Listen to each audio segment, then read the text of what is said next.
En ce temps-là, Marie-Madeleine se tenait près du tombeau au dehors, tout en pleurs. Et en pleurant, elle se pencha vers le tombeau. Elle aperçoit 2 anges vêtus de blanc, assis l'un à la tête et l'autre aux pieds, à l'endroit où avait reposé le corps de Jésus. Ils lui demandent, « Femme, pourquoi pleures-tu » Elle leur répond, « On a enlevé mon Seigneur, et je ne sais pas où on l'a déposé. » Ayant dit cela, elle se retourna. Elle aperçoit Jésus qui se tenait là, mais elle ne savait pas que c'était Jésus. Jésus lui dit, « Femme, pourquoi pleures-tu? Qui cherches-tu » Le prenant pour le jardinier, elle lui répond, « Si c'est toi qui l'as emporté, dis-moi où tu l'as déposé, moi j'irai le prendre. » Jésus lui dit alors, « Marie » Se temps retourné, elle lui dit en hébreu, « Rabboni », c'est-à-dire « Maître ». Jésus reprend, « Ne me retiens pas, car je ne suis pas encore monté vers le Père. Va trouver mes frères pour leur dire que je monte vers mon Père et votre Père, vers mon Dieu et votre Dieu. » Marie-Madeleine s'en va donc annoncer aux disciples, « J'ai vu le Seigneur. » Et elle raconta ce qu'il lui avait dit. Acclamons la parole de Dieu.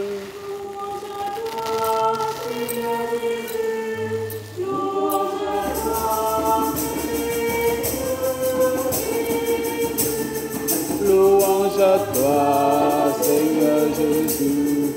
Louange à toi, Seigneur Jésus.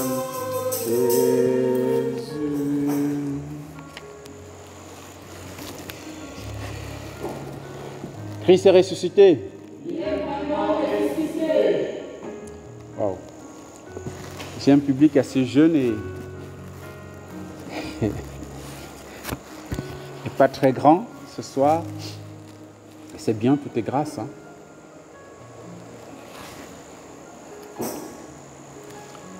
Nous sommes donc dans l'octave de Pâques. Je précise, je vous rappelle que l'octave, ça veut dire 8. Normalement, ça veut dire 8e jour. L'octave. 8e jour. Donc, nous sommes dans l'octave. C'est-à-dire que 8e jour, c'est-à-dire que de dimanche à dimanche, ça fait 8 jours. Nous célébrons tous les jours la Pâque. C'est pourquoi je suis en chasuble de la solennité pascale, parce que nous sommes le jour de Pâques aujourd'hui. Et les textes qui nous sont proposés, c'est bien sûr le texte de la résurrection. Ça va revenir très souvent pour que nous puissions bien saisir le mystère, en fait, qu'on puisse approcher un tant soit peu, le mystère qui nous est donné de célébrer en ce jour-ci. Alors aujourd'hui, nous avons, je peux dire, le deuxième acte de l'épisode de Marie-Madeleine qui va au tombeau. Le premier, c'était là où elle est allée au tombeau, elle a vu que le tombeau était ouvert et elle n'a pas cherché à savoir quoi que ce soit. En tout cas, le tombeau était ouvert, elle a compris qu'on avait volé le corps de son Seigneur. Elle a couru, elle est venue appeler Pierre et l'autre disciple qui sont allés au tombeau et ils sont entrés. Pierre est entré, il a vu le linge. On dit Jean, qui était entré en deuxième lieu, bien sûr qui était arrivé en premier parce qu'il est plus jeune, il vit et il crut. Après, ils sont partis. Marie-Madeleine est restée là, visiblement. Vous savez que les hommes, c'est très expéditif. Hein? Ils arrivent, ils n'ont pas vu le corps, ils ne se soucient plus que ça, et puis ils se taillent, ils s'en vont. Mais la femme, ce n'est pas pareil. Marie-Madeleine était venue au tombeau voir le corps de Jésus. Les disciples ont dit, c'est celui qui a vu, il a cru, c'est-à-dire Jean. Il vit, il crut, il n'a rien dit à Madeleine, Madeleine n'a dit à personne. Lui et Pierre, ils sont rentrés. Donc Marie-Madeleine est restée là, parce qu'elle n'est pas satisfaite. Mais les gars, elle est allée les chercher, parce que le corps du Seigneur avait été volé selon elle. Et puis ils arrivent, ils constatent, n'est-ce pas, les dégâts, et puis ils s'en vont. Elle reste parce qu'elle veut atteindre sa mission. Elle cherche le corps de son Seigneur. Et à un moment donné, comme elle était assise à l'entrée de la grotte, elle se tourne à l'intérieur, elle voit 2 anges. Et l'un à la tête, là où reposait Jésus, et l'autre à ses pieds. Et les anges s'adressent à Marie-Madeleine. « Femme, pourquoi pleures-tu » Puisqu'elle pleurait, elle était en deuil. Vous comprenez bien que Marie-Madeleine, elle était allée au tombeau faire son deuil. Puisque Jésus est mort à 15h le vendredi, rapidement on a emballé le corps, on a mis dans un tombeau. Donc on n'a pas eu le temps, il n'y a pas possibilité, n'est-ce pas, de faire le deuil. On a fait le deuil sans corps à la maison, si on peut dire. Hein? Mais il faut faire le deuil avec le corps là. Donc elle est venue faire son deuil. Donc elle était là, elle pleurait, et puis donc elle ne voit pas le corps. Comment elle va faire son deuil s'il n'y a pas de corps? C'est compliqué. Et les anges lui disent, mais pourquoi pleures-tu? Et elle dit, on a enlevé mon Seigneur et je ne sais pas où on l'a déposé. Ayant dit cela, elle se retourne. Et elle voit Jésus. Mais elle ne sait pas que c'est Jésus. Et Jésus lui pose la même question que les anges, et en ajoutant une deuxième. Femme, pourquoi pleures-tu? Qui cherches-tu? Et ce qui est étonnant, en fait pas étonnant, ce qui est caractéristique des apparitions de la résurrection, c'est qu'il y a 3 choses fondamentales. Jésus, quand à la résurrection, le ressuscité, il se fait voir, ça c'est la première chose. Deuxième chose, il se fait reconnaître. Troisième, il envoie en mission. Là, il se fait voir. Il se montre à Madame, elle ne se rend pas compte que c'est lui. Le prenant pour le jardinier, elle lui répond, si c'est toi qui l'as emporté, dis-moi où tu l'as déposé et moi j'irai le prendre. Et Jésus lui dit, Jésus se fait reconnaître cette fois-là. Jésus lui dit alors Marie. Et quand Jésus dit Marie, ça change tout. Les écailles tombent de ses yeux. C'est comme si elle était aveugle hier. En fait, il y a un instant et maintenant elle voit. Elle se rend compte que c'est son Seigneur qui est là.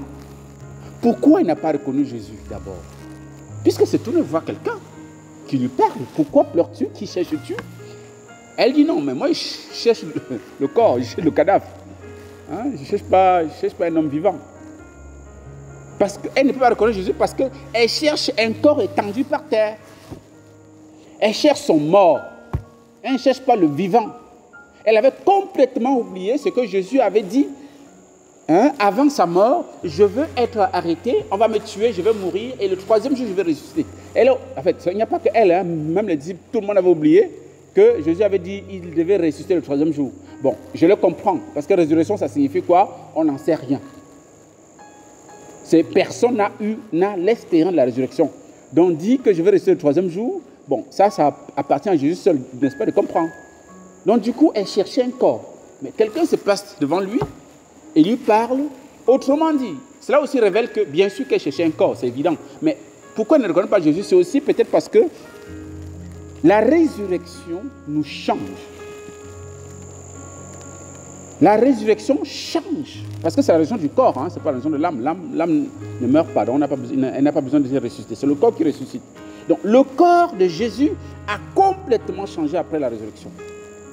Parce que sinon, elle aurait dû reconnaître le visage, les traits du visage du Christ. Elle aurait dû reconnaître la voix du Christ. Parce que Jésus a posé 2 questions. Femme, pourquoi pleures-tu? Qui cherches-tu? Donc elle aurait pu déceler, n'est-ce pas, la voix du Seigneur. Mais non. Donc il y a le fait que, bien sûr, elle cherchait le mort, et elle était aussi dans ses émotions la plus, voilà, n'est-ce pas, les plus épaisses, et donc elle ne voyait plus clair. Mais aussi le fait, c'est que le ressuscité est différent d'un être normal. Parce que Jésus est rentré dans un état autre, dans un état de vie spirituelle. Le corps participe désormais à la spiritualité de l'âme. C'est pourquoi Marie-Madeleine ne peut pas reconnaître son Seigneur. Et lorsque elle entend Marie, elle reconnaît le Seigneur. Mais sauf que elle reste dans l'histoire. elle a connu Jésus. Elle a aimé Jésus, elle a mangé avec Jésus, elle a vécu avec Jésus, elle a marché avec Jésus. Donc, elle, c'est le souvenir de ce Jésus qu'elle cherche. Même quand elle entend Rabouni, qu'est-ce qu'elle cherche? Elle attrape ses pieds. Tu ne bouges plus. Bon, moi, je t'ai cherché. Maintenant, comme je t'ai trouvé, tu es même vivant. Bon, en tout cas, elle attrape ses pieds. Tu ne bouges pas, mon gars. On reste ensemble. Parce qu'elle était restée. Elle n'a pas compris qu'elle avait affaire à un autre Christ. Au vivant, au ressuscité. Bien sûr, Jésus, avant de mourir, il était vivant, évidemment. Mais là, c'est notre vie dans un autre état de vie. Rabouni, c'est-à-dire maître, Jésus reprend, ne me retiens pas. Car je ne suis pas encore monté vers le Père. Va trouver mes frères et dis-leur que je monte vers mon Père et votre Père, vers mon Dieu et votre Dieu. Alors, question. On a dit qu'entre nous, on doit se poser la question, non? Hein? On avait dit ça hier. Bon, vous vous souvenez de ce qui s'est passé à la croix le vendredi saint? Jésus a été crucifié avec qui? Avec deux bandits. L'un à sa gauche, l'autre à sa droite. Et qu'est-ce qu'il a dit à celui qui l'a défendu? Pardon, ne parlez pas, je n'entends rien là. Mes oreilles sont... C'est vrai que je sors de la maladie, mais bon. Hein? Il a dit...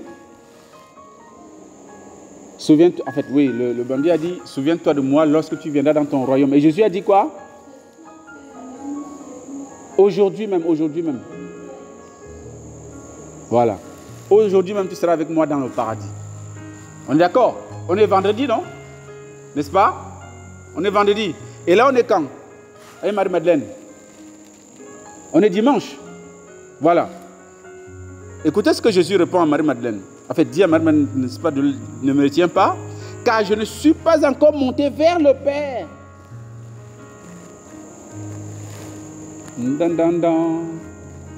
Jésus dit au bon larron, le vendredi, on sera ensemble, on est au ciel.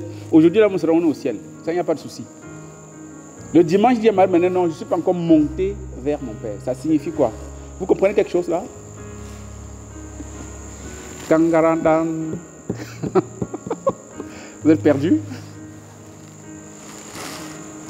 Bon. On n'est pas traîné en longueur. En fait, c'est lorsque Jésus dit au larron, aujourd'hui tu seras avec moi dans le paradis, c'est vrai.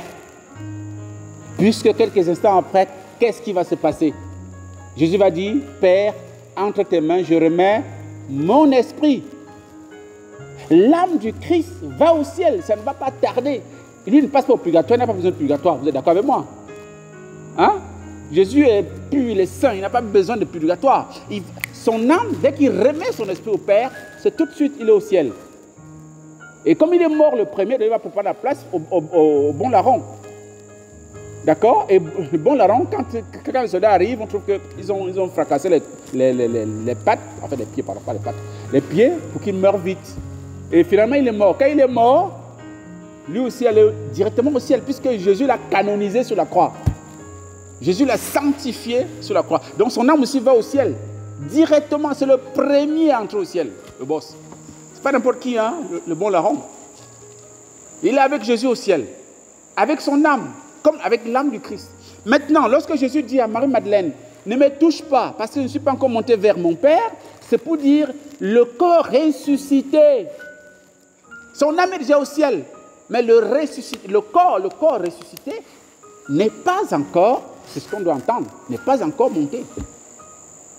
D'accord? Nous sommes au petit matin de dimanche, donc la résurrection vient, n'est-ce pas, d'avoir lieu. On ne sait pas à quelle heure exactement, mais bon, voilà. C'est ce que ça veut dire. Mais Jésus est déjà au ciel avec son âme. C'est comme nos aïeux, espérons qu'ils sont au ciel. C'est comme les saints. Les saints sont au ciel avec leur âme, pas avec leur corps. Leur corps va attendre la résurrection des morts pour s'unifier à leur âme, pour qu'ils puissent être au ciel. Voilà. C'est bon? C'est compris? Super.